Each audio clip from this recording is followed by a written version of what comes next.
चलिए, very good evening. Next heading है हमारी गॉस लॉ। क्लियर? मैं यहाँ पे एक्सिस ले रहा हूँ, ये है आपकी एक्स एक्सिस, ये है आपकी वाई एक्सिस और ये है आपकी जेड एक्सिस। क्लियर? यहाँ पर मैंने एक पॉइंट चार्ज रखा है जिसका नाम है प्लस क्यू। क्लियर? इस पॉइंट चार्ज की वजह से फ्लक्स बाहर निकलेगा, फ्लक्स हर डायरेक्शन में बाहर निकलेगा। क्लियर?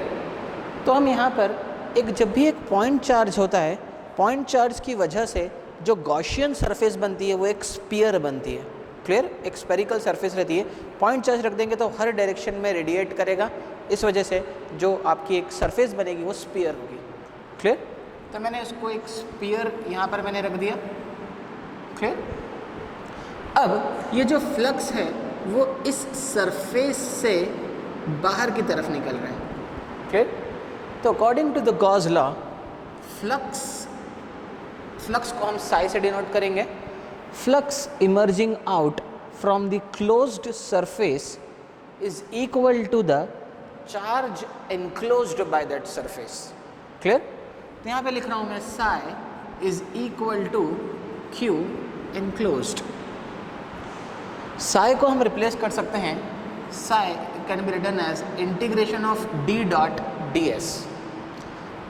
डी होता है इलेक्ट्रिक फ्लक्स डेंसिटी, इसकी यूनिट होती है flux upon area into D s. D S भी होता है एरिया, तो एरिया से एरिया कैंसिल, तो आप देख सकते हैं D dot D S is nothing but flux.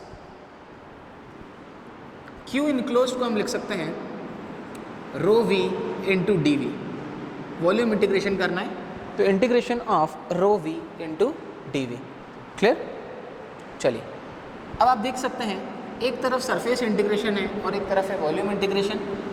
इस सरफेस को हम वॉल्यूम में कन्वर्ट करेंगे बाय यूजिंग डाइवर्जेंस थ्योरम।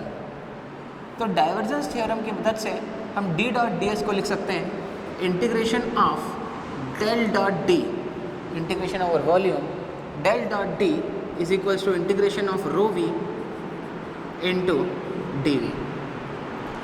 अगर सेम वॉल्यूम है दोनों तरफ तो वॉल्यूम आप हटा सकते हैं, कंपेयर कर सकते हैं अंदर के डेटा को, तो आपको मिल जाएगा del dot D is equals to rho we.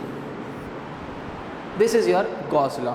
इसको हम बोलते हैं point form of Gauss law और differential form of Gauss law, and this is called as integral form of Gauss law. Clear? चलिए, अब बात ये आती है कि सर गॉस लॉ को हम कहाँ पर यूज़ करें और कैसे यूज़ करें। क्लियर? तो गॉस लॉ की मदद से आप इलेक्ट्रिक फील्ड इंटेंसिटी E या फिर इलेक्ट्रिक फ्लक्स डेंसिटी D बड़ी आसानी से या बड़ी जल्दी कैलकुलेट कर सकते हैं। क्लियर? E और D दोनों कूलम्स लॉ की मदद से भी आप निकाल सकते हैं। कूलम्स लॉ जो कि हमने अभी देखा था सबसे पहले, कूलम्स लॉ या फिर गॉस लॉ। क्लियर?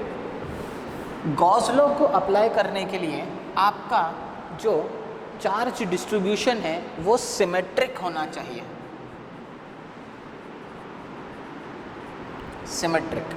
सिमेट्रिक मतलब या तो इनफाइनाइट लाइन चार्ज या फिर सरफेस चार्ज बिल्कुल सिमेट्रिक, वॉल्यूम चार्ज सिमेट्रिक। अगर आपकी सरफेस सिमेट्रिक है तो आप उसके ऊपर गॉस लॉ बहुत अच्छे से अप्लाई कर सकते हो और अप्लाई करने के बाद E और D बड़ी जल्दी कैलकुलेट कर सकते हो।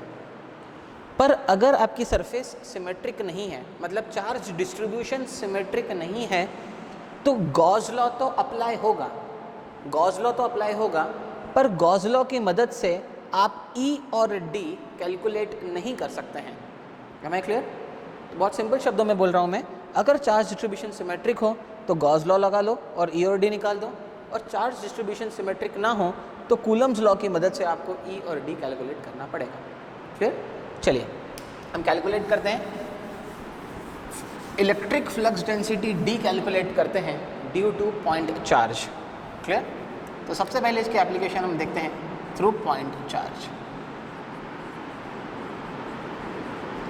चलिए मैं फिर से एक्सेस ले लेता हूँ. This is your x axis, this is your y axis and z axis. एक पॉइंट चार्ज मैंने रख दिया. पॉइंट चार्ज की वजह से हमने यहाँ पे कंस्ट्रक्ट कर दिया स्फीयर. क्लियर? क्योंकि अगर पॉइंट चार्ज है तो गॉसियन सरफेस कैसी होगी? Spherical.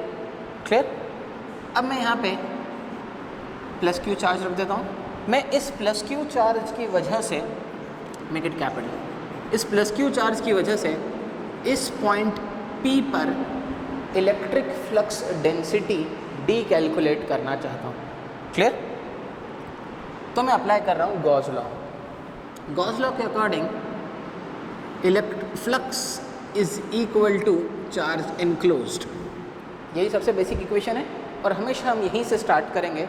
Flux is equals to charge enclosed. Flux को लिखने का तरीका है integration of d dot D S is again equal to q enclosed. Clear? d और ds दोनों एक ही डायरेक्शन में है और इस पॉइंट पे, पूरे पॉइंट पर d कांस्टेंट है. तो मैं d को बाहर ले रहा हूँ. जैसे ही आपने d को बाहर लिया, integration of ds is equal to q enclosed.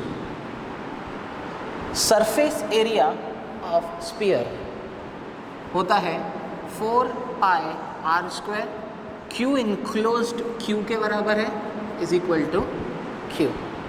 यहाँ से आप d कैलकुलेट कर सकते हैं. d होता है q divided by 4 pi are square. और d की डायरेक्शन क्या है? सबसे इम्पॉर्टेंट, रेडियस की डायरेक्शन में है, तो ये हो जाएगा a कैप r. आप चाहें तो e भी कैलकुलेट कर सकते हैं. d होता है एप्सिलॉन 0 इंटू e. क्लियर? तो यहाँ से आपका e भी कैलकुलेट हो जाएगा. क्लियर? चलिए अब दूसरी एप्लीकेशन देखते हैं. सेकेंड एप्लीकेशन है due to infinite line charge. चलिए सेकेंड एप्लीकेशन, लाइन चार्ज. मैंने फिर से एक्सेस ले ली.